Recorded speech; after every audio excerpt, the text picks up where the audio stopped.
In this episode, Dan and I share our top 35 rookie rankings. We'll discuss and debate them to provide valuable insights for your Dynasty rookie drafts. Next on Draft Brothers.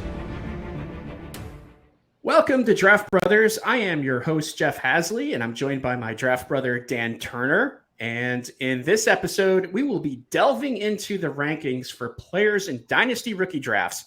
Dan and I have compiled our own top 35 lists, and we will be engaging in discussions and debates to provide you with valuable insights for your upcoming rookie drafts. So, rookie rankings is the topic for today. Dan, how you doing?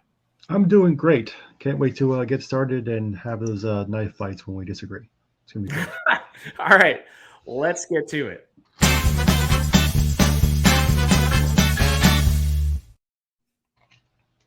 All right, so in front of us right now, we've got my rankings and we've got your rankings, and we are going to debate these and kind of see where we stand with each person, each player. So let's start off with just looking at the top 5 picks.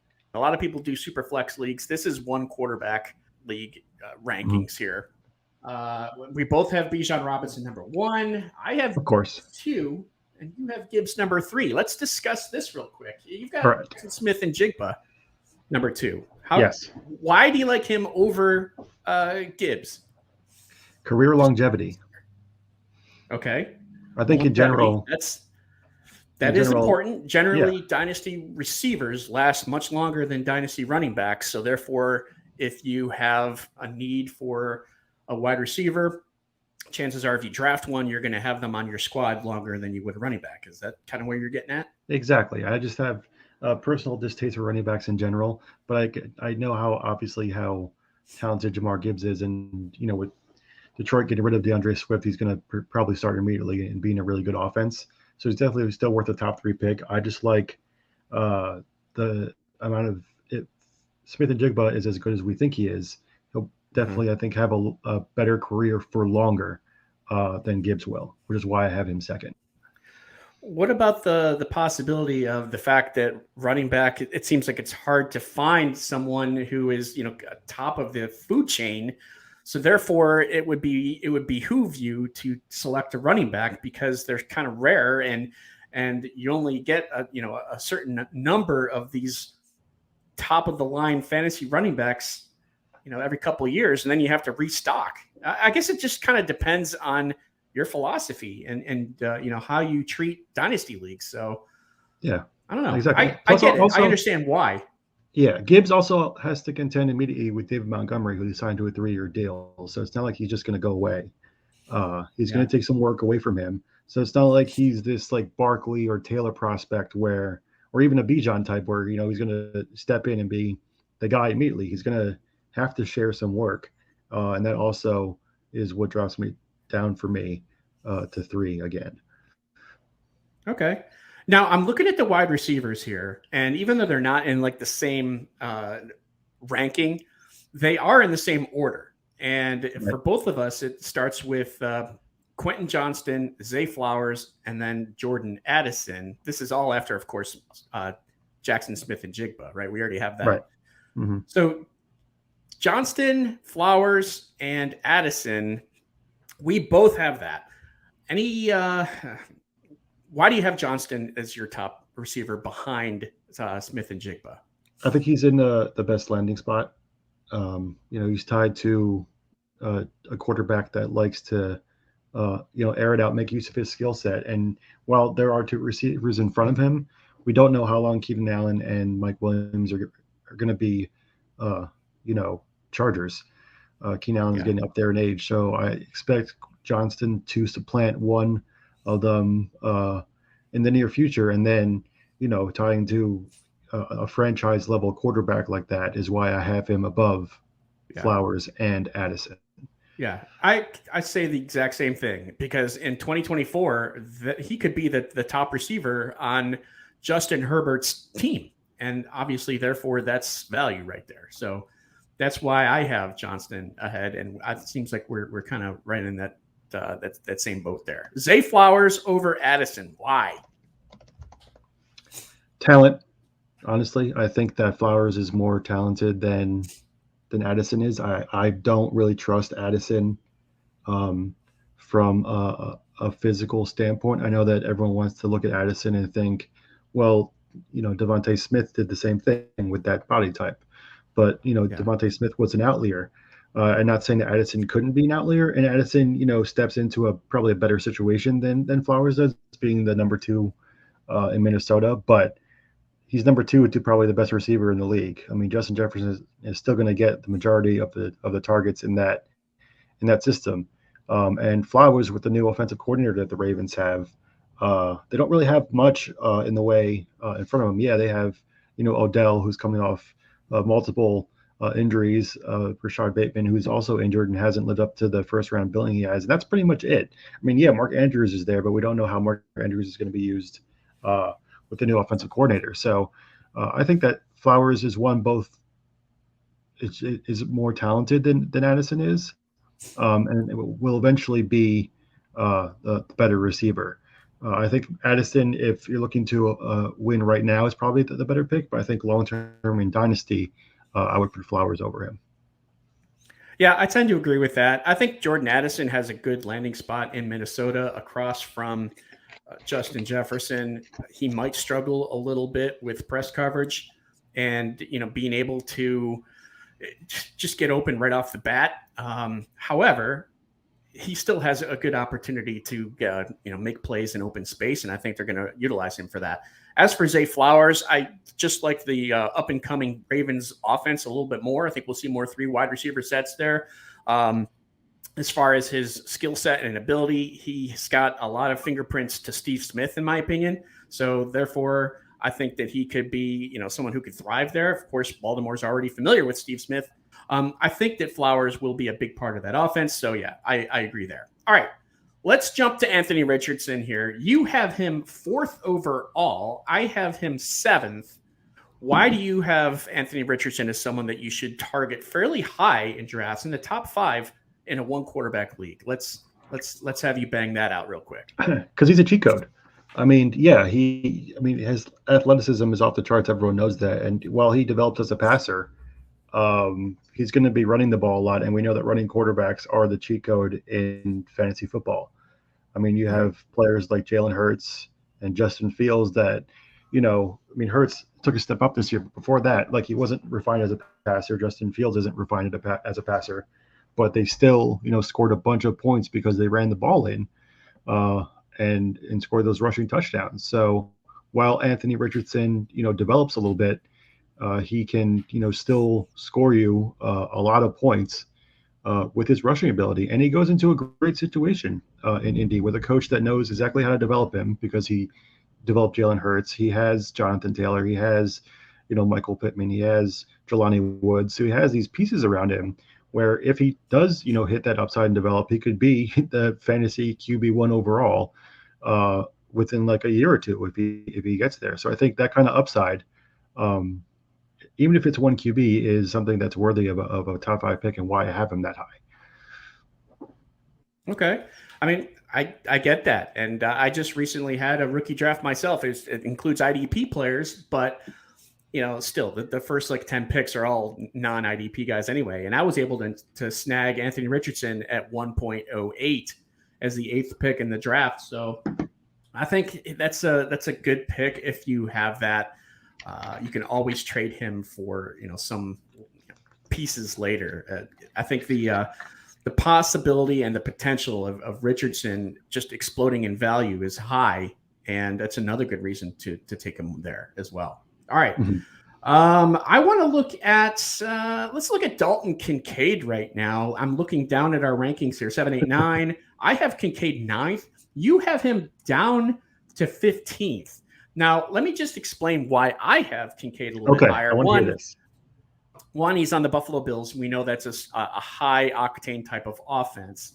And what we're understanding is that Kincaid most likely is going to occupy that slot role, a big slot role. And we've seen that slot receiver in Buffalo pay dividends in the past, right? With Cole Beasley. Last year we had, the name's escaping me. What is No, not Shakir. Who was it? Isaiah McKenzie as well. So I believe that Kincaid is going to kind of fill into that slot role. And if he does that, he could be a contributor here year one. And looking at 2024 and beyond, I really like Kincaid in any kind of offense that involves Josh Allen. Therefore, I am targeting, players in good offenses, players who are going to see the ball a lot. And Kincaid, in my opinion, is worthy of that selection. So now I'm curious why you think, and I imagine there's a guy named Dawson Knox that has something to do with your reasoning.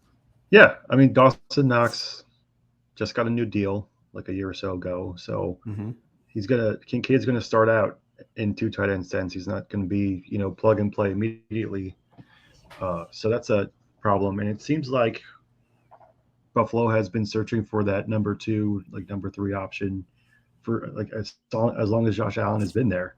So I just worry, will Kincaid and Knox kind of cannibalize a little bit their target shares? I understand that Kincaid is a much better athlete in the receiving aspect of tight end than Knox is. But I just worry. They still have Gabe Davis. And any time near the goal line, it's usually Josh Allen running the ball in more often than not. So his ceiling is a bit limited there. I think he's probably the best athlete out of all the tight ends drafted. I just don't really like the history of what happens to number 2 receivers at his landing spot. So that's why I have him at 15. All right. Well, you've got 2 differing opinions here between my ranking of Kincaid and Dan's ranking. So go with whichever one you agree with, I guess. Let's look at Zach Charbonnet. All right, the running back who was selected, the 3rd running back overall in the draft, selected by Seattle. Of course, they already have Kenneth Walker. I have him ranked 8th. You have him 11th. Not that big of a disparity there. I just think that, if something were to happen to Walker, an ankle injury, a hamstring, a quad, anything, Charbonnet is going to immediately turn into a weekly fantasy start, right? And in fact, he may have value on his own, depending on how they deploy these running backs in Seattle's offense. So I have him a little bit higher due to talent and location. And I assume you're just thinking it's just not a good fit because there's just 2 people there at the same time for only one position. Right? And is that kind of what you're thinking? Yeah. I mean, the only reason I have him as high as 11 is because of his talent. I mean, he has decent talent, but he has, someone that we all consider probably a top 5 dynasty running back in front of him. So I just can't, they might give him some work, but until he proves otherwise, that's Kenneth Walker's backfield. So, I think, it was a general consensus that everyone hated that pick. I think if Charbonnet had gone pretty much anywhere else, he'd be a top 7 guy for me, but he didn't. So he's not. I think in terms of, all around back, he's probably number 2 to Bijan in this class for me, but I just can't get over the fact that he has to contend with someone that I don't see him beating out Walker for the job. So I can't put him any higher. All right. I mean, I get it. I totally understand that logic.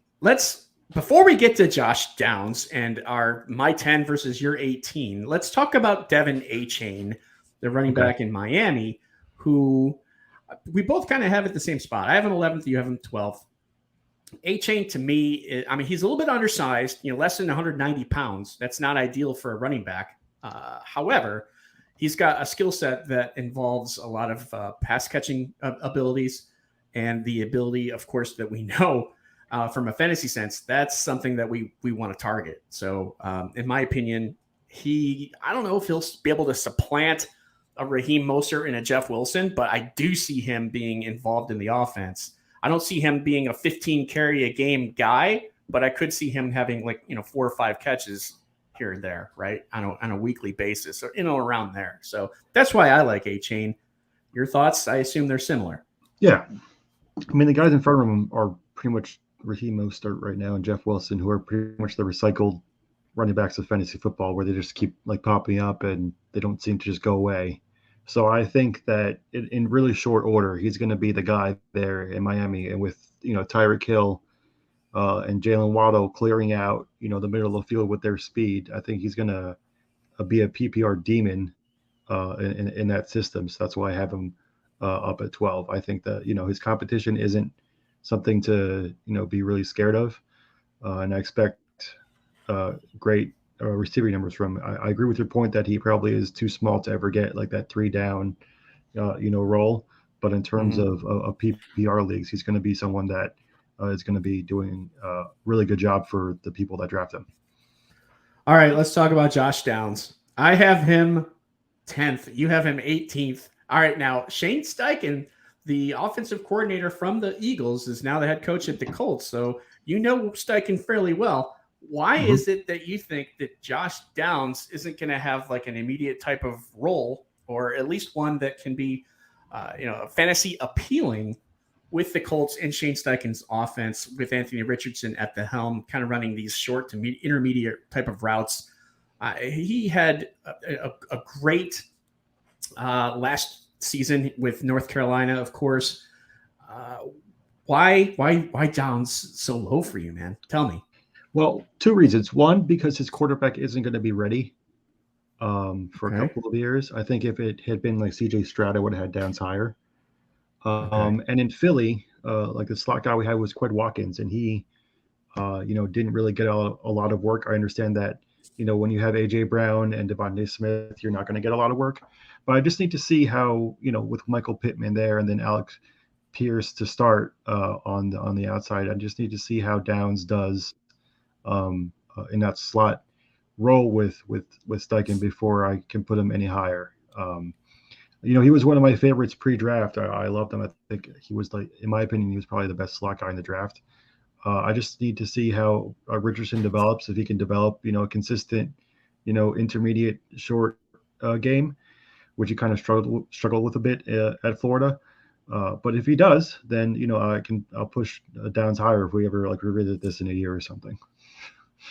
All right. I understand. So your ranking is kind of indicative of Anthony Richardson and his playing time and his ability to hit the ground running, I guess, is Right. kind of what you're saying, right? Exactly. Okay. Mm-hmm. All right. So let's look at the other 2 quarterbacks aside from Richardson. You got Bryce Young, you got C.J. Stroud. I've got them 12th and 15th, kind of like at the tail end of the first round, beginning of the second round. Hey, you've got them 8th and you've got them 9th. Why do you have these 2 quarterbacks, kind of where they are in the first round versus, where I have them? In a one quarterback league, of course. Right. I think that's more indicative of the fact that this draft was kind of like a fantasy Armageddon for a lot of players, where I probably would have ranked higher if they had gone to better landing spots, but they didn't. Mm-hmm. So, like, for example, if Charbonnet had gone elsewhere, it would have had him above Young and Stroud. Same for like Roschon Johnson, Kendre Miller, et cetera.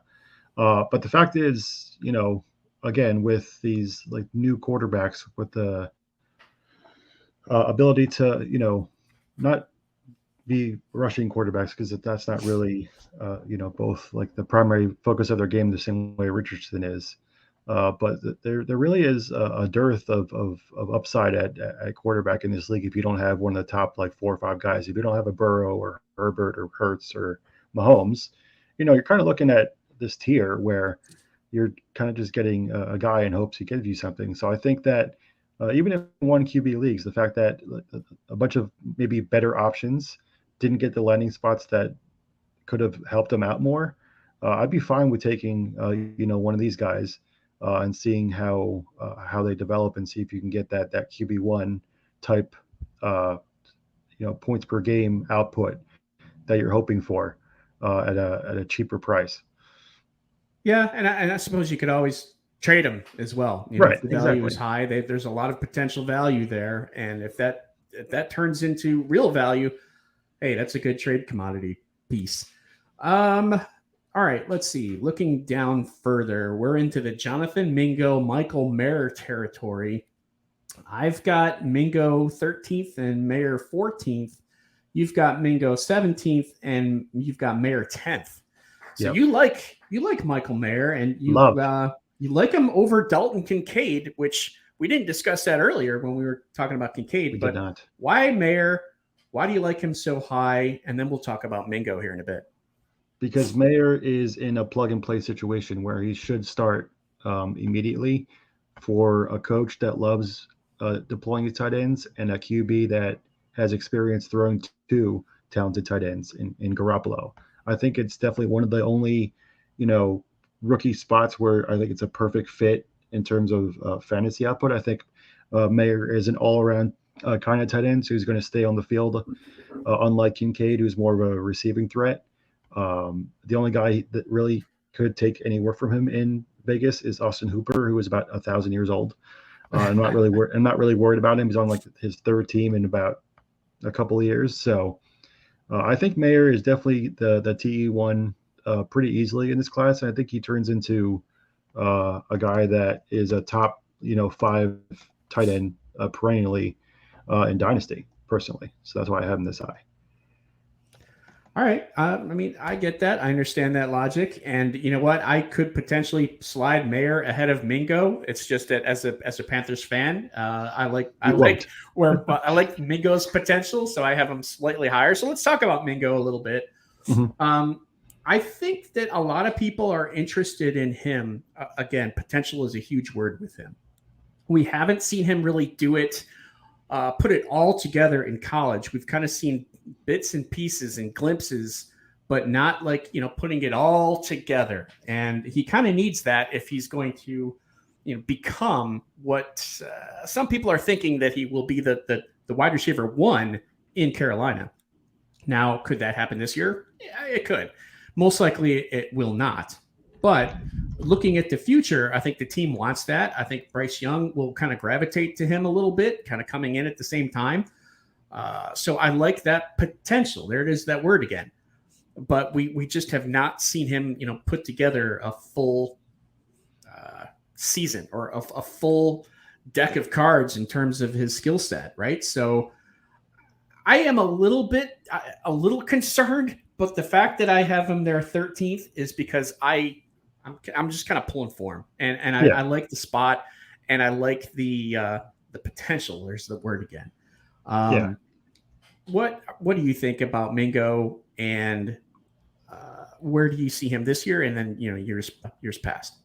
I mean, I like him. I think that having him where I have him at 17th, I think is more of a neutral ranking. I understand, obviously you're a Panthers fan, so you want him to do well, and to his credit, it's not like he has like a death row in front of him on the depth chart to try to beat out. I mean, Laviska Shenault, Adam Thielen, DJ Chark, and Terrence Marshall aren't all world beaters.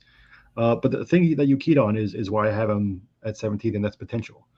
At some point, potential has to be realized, and if he does, he'll rise up these rankings quickly for me.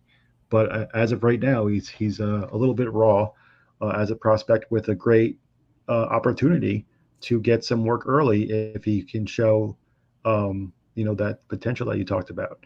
So while I think that he could be there a little bit higher later on, I just have to see, how much of his potential he actually realizes before I can get him up higher.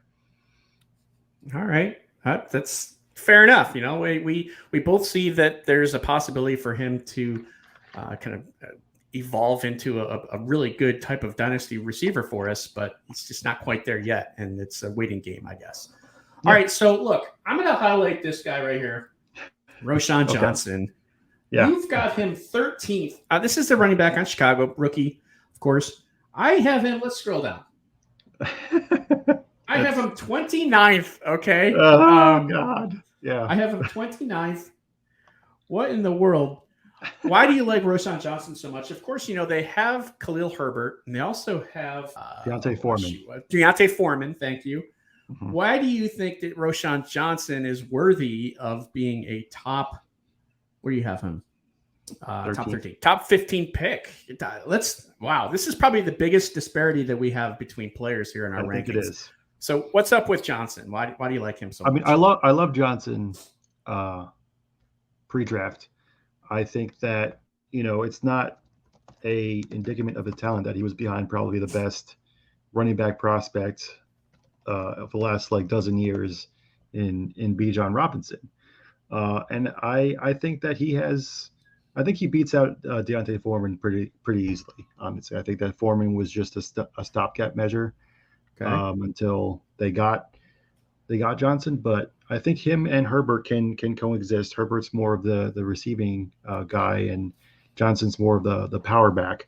So I think that with Justin Fields, obviously is going to take some work from both of them because that's with his running ability. But I think Johnson is a better pass blocker than either of those two guys. I think that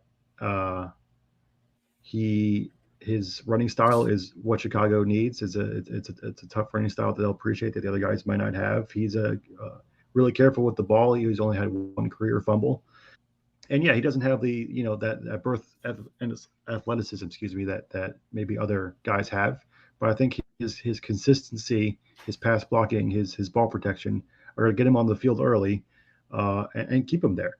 So that's why I have him up as high as I do at 13. Well, I'm admitting that there was a little bit of pre-draft bias where I loved him as a prospect, but that's how it is sometimes. So that's why I have him as high as I do. Maybe I have him a little too low at 29. I could consider potentially moving him up in my ranks. I mean, that's a good breakdown there. I guess if he kind of plays his way into a role, and who knows, something happens to Herbert, whether that's performance or if that's an injury, Johnson's right there. And we don't really know exactly what he can do because of the fact that he's been behind Bijan Robinson his career in Texas. It's kind of like the Thurman Thomas behind Barry Sanders at Oklahoma State, in that same breath. So yeah, all right. That's interesting. All right, let's move on down. Let's see. What do we got? We got Jayden Reed. Oh, no. Oh, we got to talk about Jaylin Hyatt. I have him 17th and you have him 23rd. Is this because you don't like the Giants? You're an Eagles fan and you're like, yeah, Hyatt, what's he going to do? Right. What's your thought process on why Hyatt is lower than other receivers like Jayden Reed, Tank Dell, Josh Downs, of course? Why Hyatt is low in your rankings there? Because I don't trust Daniel Jones. That's really it. I think that I don't know if Daniel Jones is going to be good enough to use Jaylin Hyatt to his full potential. I don't trust Daniel Jones's long ball, and that's the skill set that Jaylin Hyatt. Jaylin Hyatt is pretty much replacing Slayton in that offense. So, and Slayton hasn't been doing that well since Daniel Jones has come aboard.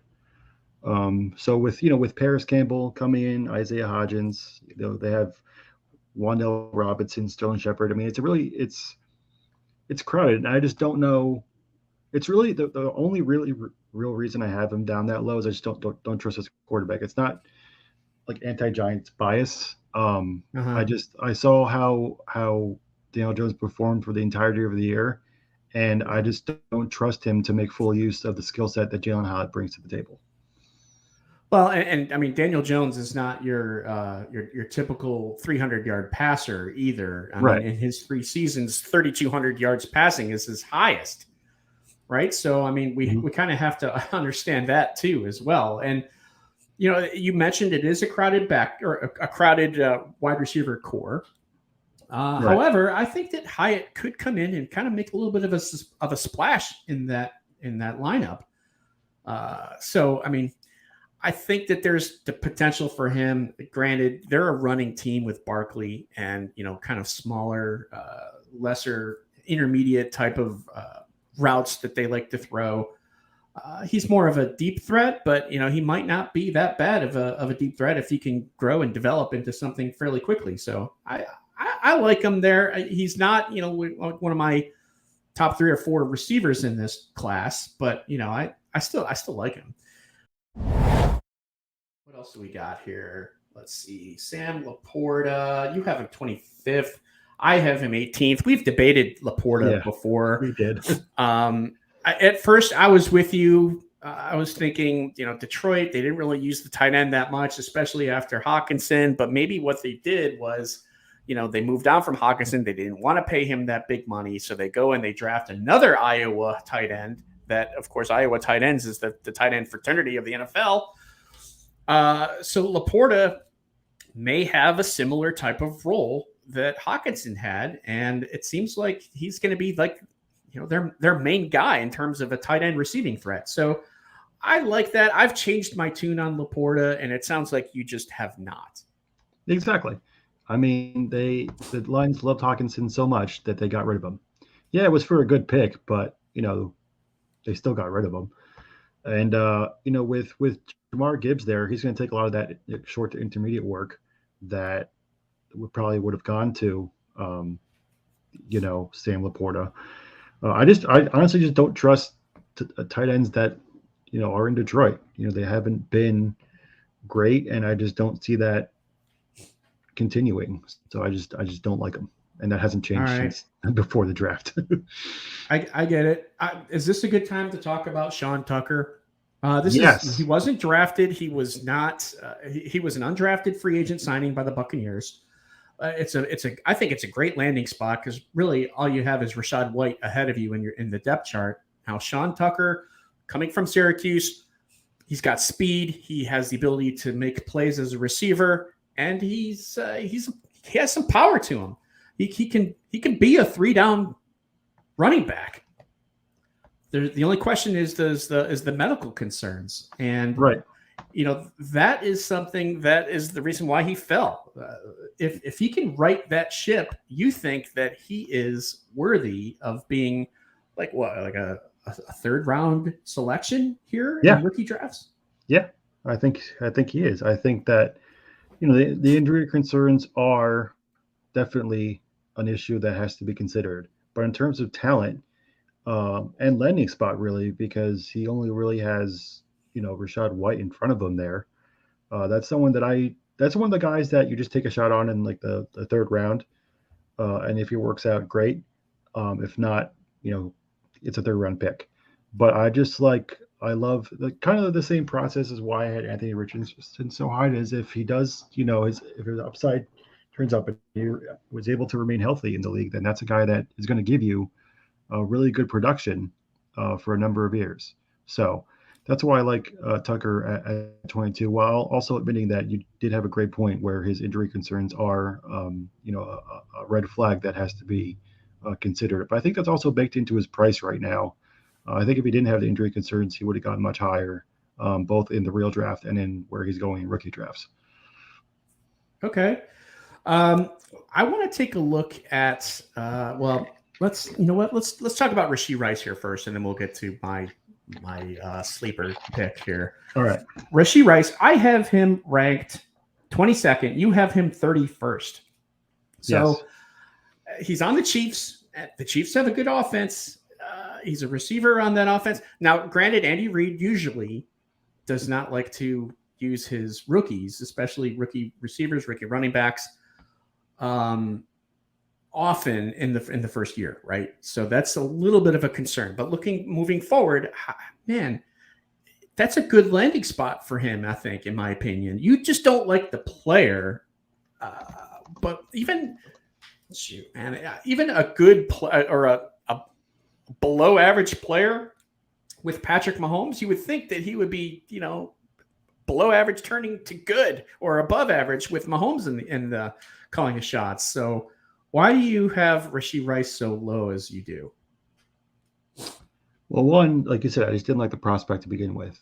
I think that a lot of people over evaluated Rashee Rice. I just didn't like him at SMU. I think he had trouble, getting out of press there, and it's the AAC. It's not the NFL. I think his route tree leaves a little something to be desired, and I think there's a little bit of CEH syndrome coming on here, where it's just okay. Well, he got drafted to Kansas City with a high pick, so he's automatically going to be good because Patrick Mahomes.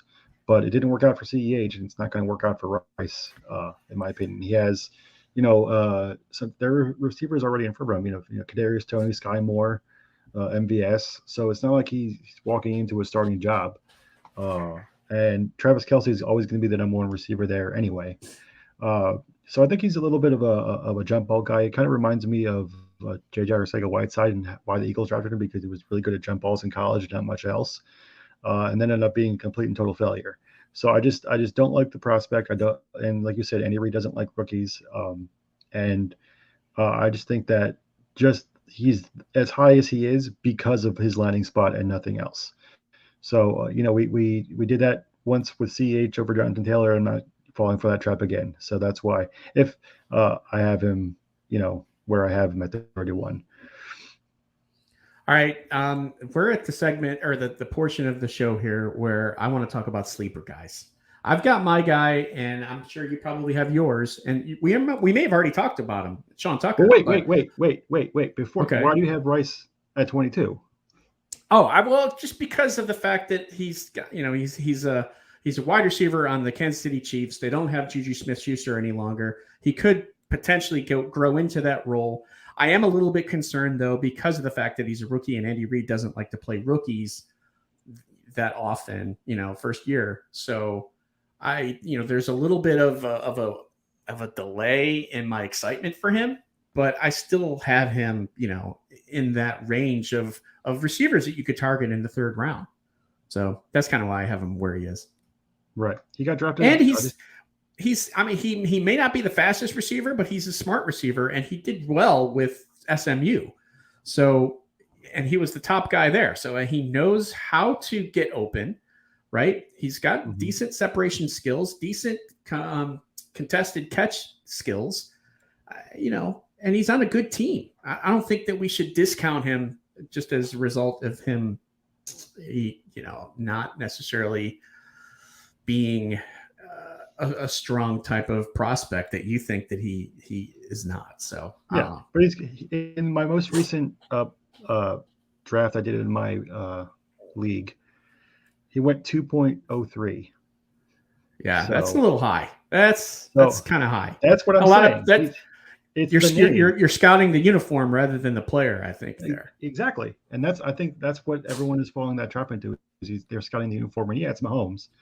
But I just I've seen this story before.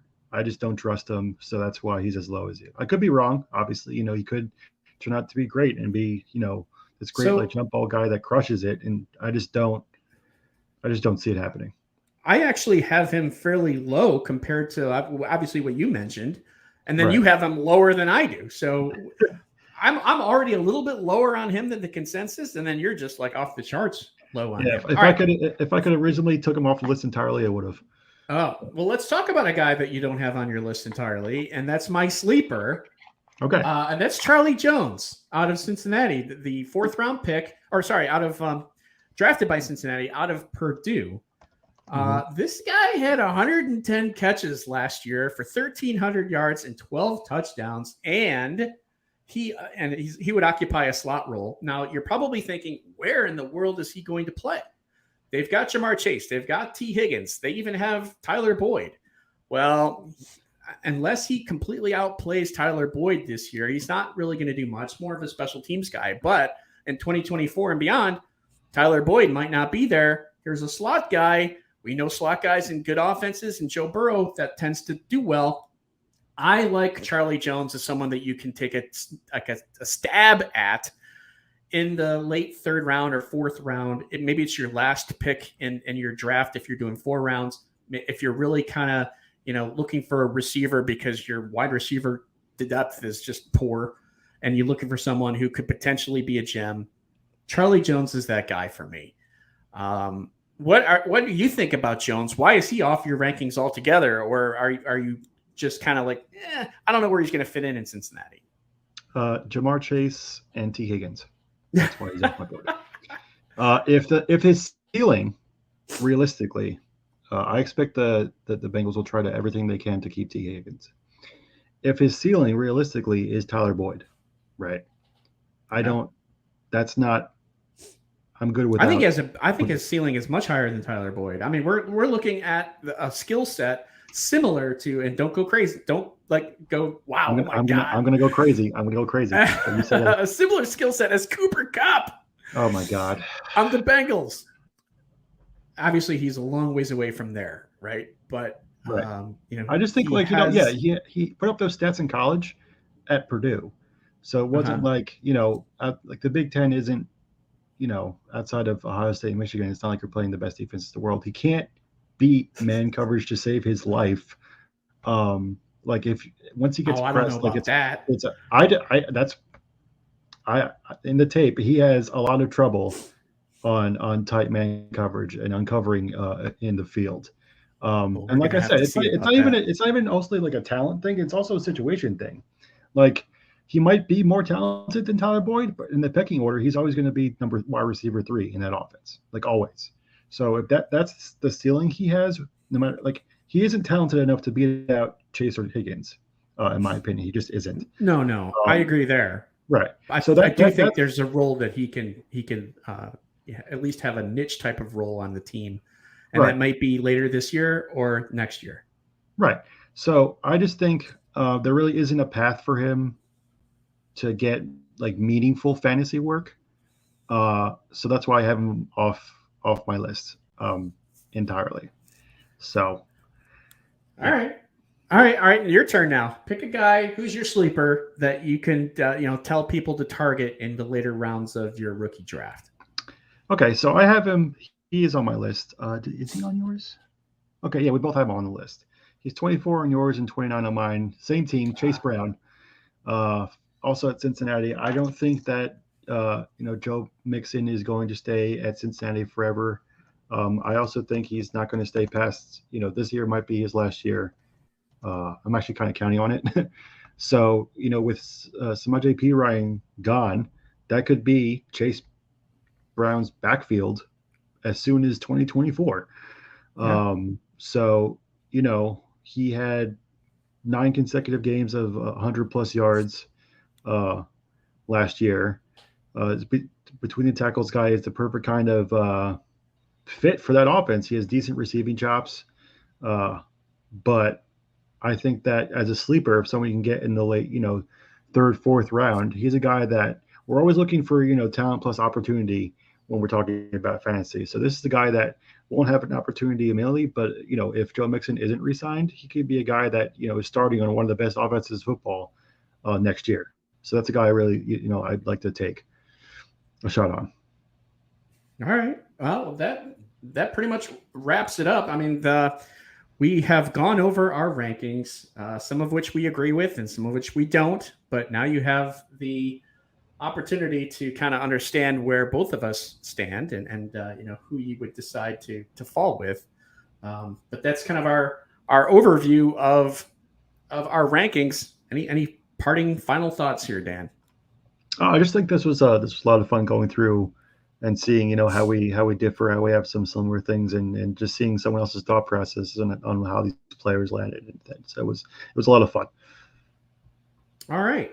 Well, that does it for us here with our top 35 rookie rankings. We hope you enjoyed that. Please feel free to check out any of our other videos that we have for Draft Brothers. We've got a lot coming for you here as we are continuing to enjoy the NFL offseason. We got the NFL schedule release coming. We'll talk about that. We're going to do a mock draft ourselves here, a rookie mock draft, as well as a redraft mock draft. So stay tuned for all of that. And for Dan Turner, I am Jeff Hasley. Thanks so much for watching. Give us a like, a follow, a subscribe, a comment. We appreciate that. If you enjoyed this content, go ahead and do that. That really helps us out, helps our channel out. And we will see you next time. And most likely probably discussing the NFL schedule release, which is always fun, right? Absolutely. All right. See you then.